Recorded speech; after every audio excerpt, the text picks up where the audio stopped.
Hello बच्चों, आज हम बात करेंगे रेजोनेंस सीरीज एलसीआर सर्किट का एक और टॉपिक है जिसको हम शार्पनेस और क्यू फैक्टर के नाम से जानते हैं। Sharpness of series LCR circuit. Sharpness of series LCR circuit की अगर हम बात करें तो ये एक ग्राफिकल रिलेशन होता है करंट और फ्रीक्वेंसी का। करंट और फ्रीक्वेंसी का क्या मतलब होता है, यहाँ पर ज़रा एक बार देख लेते हैं। हमने सीरीज एलसीआर सर्किट में जो चीज़ें पढ़ी थी एक बार उनको फिर से मैं रिपीट करता हूँ ताकि आप लोगों को ये वाला टॉपिक खूब अच्छे से समझ में आ जाए। अगर हम शार्पनेस की बात करें तो शार्पनेस में हमारा ग्राफ जो है मोर शार्प कब होगा ये जानने के लिए हमें पहले करंट में जाना पड़ेगा। तो अगर हम रेजोनेंस कंडीशन की बात अगर हम फिर से करें, ये मैं टॉपिक कई बार आपको बता चुका हूँ रेजोनेंस कंडीशन। तो रेजोनेंस कंडीशन की अगर हम बात करें तो यहाँ पर जो Z होता है, Z वो मिनिमम हो जाता है और R के बराबर हो जाता है। ये मिनिमम वैल्यू होती है Z की। और यहाँ पर जो करंट होता है उसकी वैल्यू होती है VRMS ओवर Z, और Z यहाँ मिनिमम होता है इसलिए करंट क्या होती है, करंट होती है मैक्सिमम। तो ये तो बात हो गई किसकी, करंट के स्टेटस की। अब अगर हम देखें यहाँ पर हमने कुछ वेरिएशंस करके देखे और उस वेरिएशन को समझ लेते हैं। ये है आपकी एंगुलर फ्रीक्वेंसी। जैसे जैसे फ्रीक्वेंसी बढ़ाई गई वैसे वैसे देखा गया कि करंट की जो वैल्यू है वो बढ़ती चली गई और यहाँ पर आते आते इस जगह पर करंट मैक्सिमम हो गई। यहाँ पर करंट मैक्सिमम हो गई। जिस जगह पर करंट मैक्सिमम हुई उस फ्रीक्वेंसी को हमने नोट किया। तो हमने ये देखा कि जैसे जैसे हम एंगुलर फ्रीक्वेंसी बढ़ा रहे हैं वैसे वैसे करंट बढ़ता चला जा रहा है और उसका ग्राफ कुछ इस तरीके से आ रहा है। तो यहाँ पर जिसके करस्पॉन्डेंस करंट मैक्सिमम हो गई वही ओमेगा नॉट कहलाती है resonance angular frequency. Resonance angular frequency कहलाता है। मतलब रेजोनेंस एंगुलर फ्रीक्वेंसी पर करंट की वैल्यू हो जाती है मैक्सिमम। अब अगर देखा जाए तो यहाँ पर हमें क्या पता चल रहा है, यहाँ पर ये पता चल रहा है कि करंट के बढ़ाने पर इसके एंगुलर फ्रीक्वेंसी के बढ़ाने पर करंट की वैल्यू बढ़ती चली जा रही है और वो एक लिमिट तक बढ़ रही है। उसके बाद जैसे जैसे हम फिर से एंगुलर फ्रीक्वेंसी को बढ़ा रहे हैं तो करंट की वैल्यू उसी मैनर में कम होती चली जा रही। ये ग्राफ अगर देखें, अगर हम इसको 20 से कट करें तो ये सिमेट्रिक ग्राफ होता है। जिस तरीके से एंगुलर फ्रीक्वेंसी बढ़ाने पर करंट बढ़ती है रेजोनेंस एंगुलर फ्रीक्वेंसी तक, उसी मैनर में आफ्टर रेजोनेंस एंगुलर फ्रीक्वेंसी अगर हम बढ़ाएं तो उसी मैनर में करंट डिक्रीज होती चली जाती है। अब अगर हम बात करें यहाँ शार्पनेस की, तो शार्पनेस क्या होगा, रेजोनेंस कंडीशन में सर्किट की इम्पीडेंस Z जो होती है वो R के बराबर हो जाती है।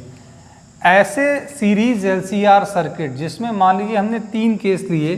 फर्स्ट केस में हमने जो रेजिस्टेंस लिया, फर्स्ट केस में वो हमने रेजिस्टेंस लिया R1 ले लिया, और सेकंड केस में हमने जो रेजिस्टेंस लिया वो R2 ले लिया, और थर्ड केस में हमने जो रेजिस्टेंस लिया वो R3 ले लिया। और हाँ, यहाँ पर जो R3 की जो वैल्यू है वो क्या है, R3 की वैल्यू लेस देन है R2 की, और R2 की वैल्यू जो है लेस देन है R1 से, मतलब R1 सबसे ज़्यादा बड़ा है। तो हमें ग्राफ में क्या वेरिएशंस देखने को मिले उसकी बात हम करें। जो रेजिस्टेंस सबसे ज़्यादा था उसकी शार्पनेस सबसे कम थी। अगर हम इसकी बात करें यहाँ पर तो ये जो ग्राफ था, ये वाला जो ग्राफ है वो R1 के लिए है। R2 के लिए अगर हमने देखा तो ये ग्राफ आ गया, और ये R2 के लिए था, और जब हमने R3 के लिए देखा तो ये ग्राफ आ गया। तो सबसे ज़्यादा शार्प किसके लिए हुआ, तो सबसे ज़्यादा शार्प जो है वो ग्राफ R1 के लिए हुआ, R3 के लिए, और R3 सबसे लो है। तो अगर हम देखें यहाँ पर ये फ्रीक्वेंसी था एंगुलर फ्रीक्वेंसी, ये करंट था। तो अगर हम यहाँ पर देखें कि शार्पनेस की बात करें तो यहाँ पर जो ग्राफ की जो शार्पनेस है वो डिपेंड कर रही है रेजिस्टेंस पर। तो लो रेजिस्टेंस पर इसकी जो शार्पनेस है वो सबसे ज़्यादा होगी। शार्पनेस या क्यू फैक्टर एक ही चीज़ है। अब क्यू फैक्टर क्या होता है, मैथमेटिकली अगर क्यू फैक्टर की बात करें तो क्यू फैक्टर या शार्पनेस किसी भी रेजोनेंस सीरीज LCR सर्किट का जो शार्पनेस होता है या क्यू फैक्टर होता है ये डिपेंड करता है रेजिस्टेंस पर, और ये किसके बराबर होता है, ये होता है वोल्टेज अक्रॉस द इंडक्टर और voltage across the capacitor to the voltage across the resistor. अगर हम इसको फर्दर सॉल्व करेंगे तो हमें क्या निकल के ये आएगा, ये आएगा Q, इसको QF लिख देते हैं, क्वालिटी फैक्टर और द शार्पनेस। ये आ जाएगा I XL अपॉन कितना आ जाएगा IR। हमने यहाँ पर वोल्टेज अक्रॉस द इंडक्टर ले लिया, क्योंकि रेजोनेंस के केस में क्या होगा, XL और XC बराबर हो जाएंगे, तो XL और XC बराबर हो जाएंगे तो BL और BC भी बराबर हो जाएंगे, तो BL और BC दोनों में से कोई सा एक voltage to the voltage across the resistor, इसको अप्लाइड वोल्टेज भी बोलेंगे इस केस में। तो ये I से I कैंसिल आउट हो गया, तो क्या बचा यहाँ पर, तो QF की वैल्यू बची XL ओवर R। एक गिवन वैल्यू के लिए एक गिवन वैल्यू का मतलब ओमेगा की गिवन वैल्यू, XL जो होगा वो ओमेगा L होगा, और यहाँ पर एक गिवन वैल्यू के लिए देखा जाए तो ये ओमेगा L कांस्टेंट हो जाएगा। लेकिन यहाँ पर अगर Q फैक्टर देखें R को वेरी करेंगे तो शार्पनेस क्या हो जाएगा, अगर क्वालिटी फैक्टर या शार्पनेस की बात करें तो it is inversely proportional to क्या आ जाएगा R। ओमेगा L को चेंज नहीं कर रहे हैं, R को चेंज कर रहे हैं, तो R जितना कम होगा क्वालिटी फैक्टर उतना ही ज़्यादा होगा, यानी शार्पनेस उतनी ही ज़्यादा होगी। ओमेगा L में कोई वेरिएशन ना करके ओमेगा L ना होकर ओमेगा नॉट L है, एंगुलर रेजोनेंस फ्रीक्वेंसी को इससे रिप्रेजेंट करते हैं। एक सर्किट के लिए फिक्स हो गया ये, तो ओमेगा नॉट यहाँ पर भी चेंज नहीं हो रहा, देख रहे हैं आप, तीनों के लिए ओमेगा नॉट चेंज हो रहा है क्या, R1 के लिए भी चेंज नहीं हो रहा, R2 के लिए भी चेंज नहीं हो रहा, R3 के लिए भी चेंज नहीं हो रहा, तो ओमेगा नॉट कांस्टेंट हो गया। जब ओमेगा नॉट कांस्टेंट हो गया तो XL equals to omega not L भी कांस्टेंट हो गया, तो क्वालिटी फैक्टर क्या आया, क्वालिटी फैक्टर आया ओमेगा नॉट L ओवर कितना R। अब ओमेगा नॉट L क्या हो गया, कांस्टेंट हो गया, तो क्वालिटी फैक्टर किसके इनवर्सली प्रोपोर्शनल हो गया, रेजिस्टेंस के। यानी कि R की वैल्यू जितनी ज़्यादा लो होगी सीरीज रेजोनेंस LCR सर्किट का शार्पनेस उतना ही ज़्यादा होगा। तो ये तो बात होगी किसकी, शार्पनेस की। तो जो शार्पनेस होता है सीरीज LCR सर्किट का वो डिपेंड करता है रेजिस्टेंस पर। लो रेजिस्टेंस पर शार्पनेस कितनी होती है, ज़्यादा होती है। तो अब हम बात करते हैं, ये क्वालिटी फैक्टर्स है, इसके लिए हम क्या करते हैं, डेरिवेशन ऑब्टेन करते हैं। और डेरिवेशन ऑब्टेन करने के लिए हमें ज़रूरत पड़ेगी एक ग्राफ की, जो कि मैंने ऑलरेडी पहले से ही ड्रॉ किया हुआ। इस ग्राफ को मैं आपको एक्सप्लेन कर देता हूँ क्या है।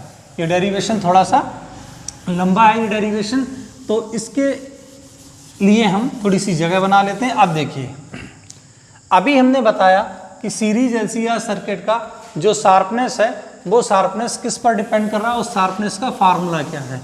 तो सीरीज LCR सर्किट का जो शार्पनेस है वो अभी हमने ऑब्टेन किया, क्वालिटी फैक्टर या sharpness is equals to omega not L over R, ये हमने ऑब्टेन किया, ये इसका बेसिक फार्मूला है।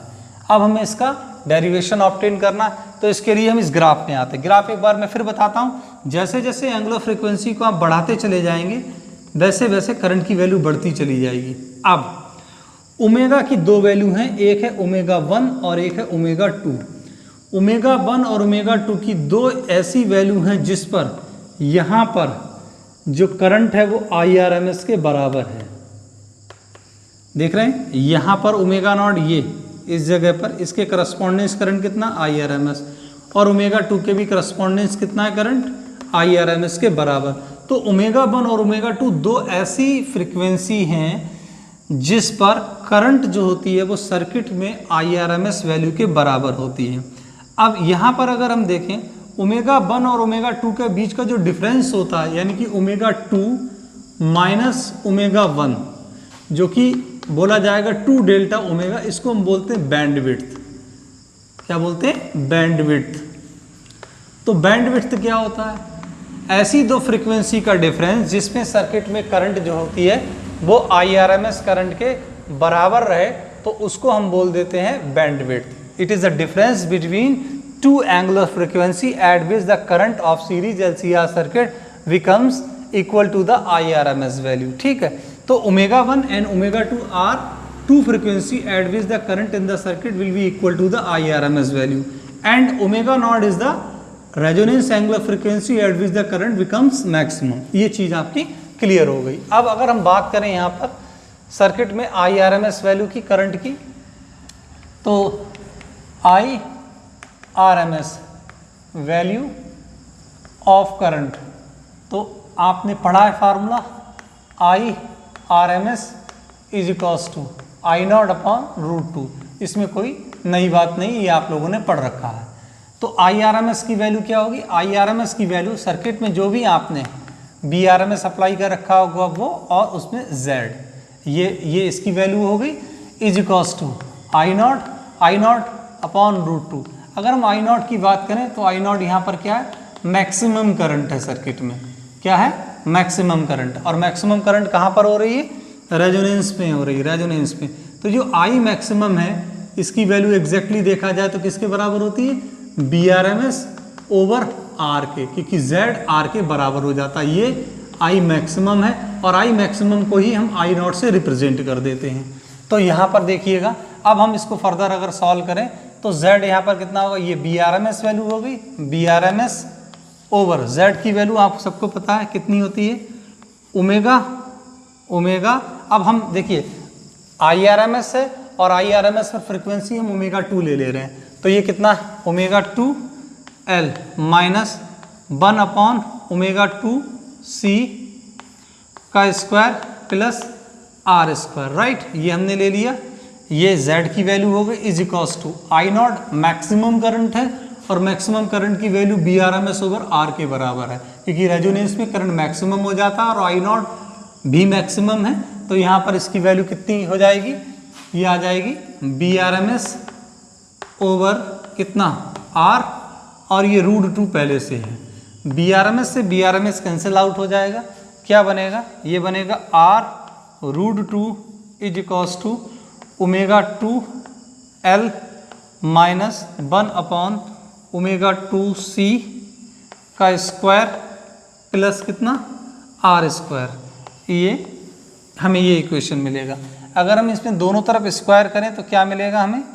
ये मिल जाएगा हमें 2R square is equals to ω2L minus 1 upon ω2C का स्क्वायर प्लस कितना? R square. स्क्वायर रूट हट जाएगा, इसको इधर ले जाएंगे तो क्या मिलेगा हमें? ये मिल जाएगा R square is equals to क्या मिल जाएगा? ω2L माइनस 1 अपॉन ω2C, और ये हमें स्क्वायर एज इट इज मिल जाएगा। अब इस स्क्वायर से ये स्क्वायर रिमूव हो जाएगा तो क्या मिलेगा? R is equals to ω2L minus 1 upon ω2C। ये इक्वेशन हमें मिलेगी। And we have to find the ω0L over R। हमें ये वैल्यू यहाँ निकालनी है। तो अब हम क्या करेंगे? अगर हम यहाँ पर ω2 की वैल्यू देखें तो ω2 एग्जैक्टली है क्या?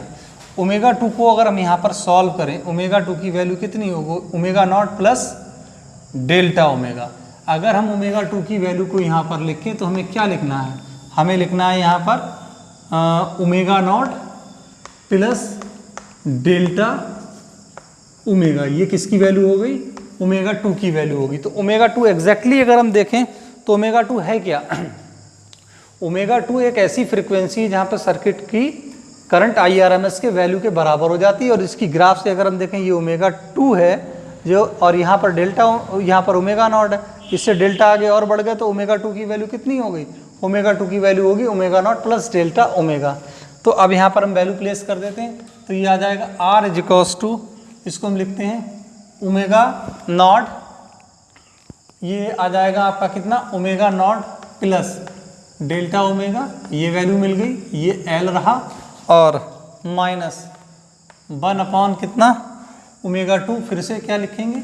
ω0 प्लस डेल्टा ओमेगा और इनटू कितना? C, ये आ जाएगा। अब देखिए इसको आगे कैसे सॉल्व करेंगे।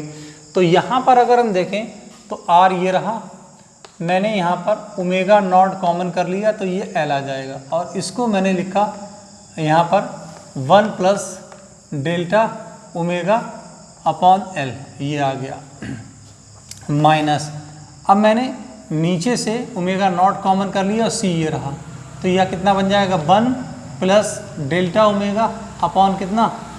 ω0, राइट? ये बात आपको समझ में आ गई होगी।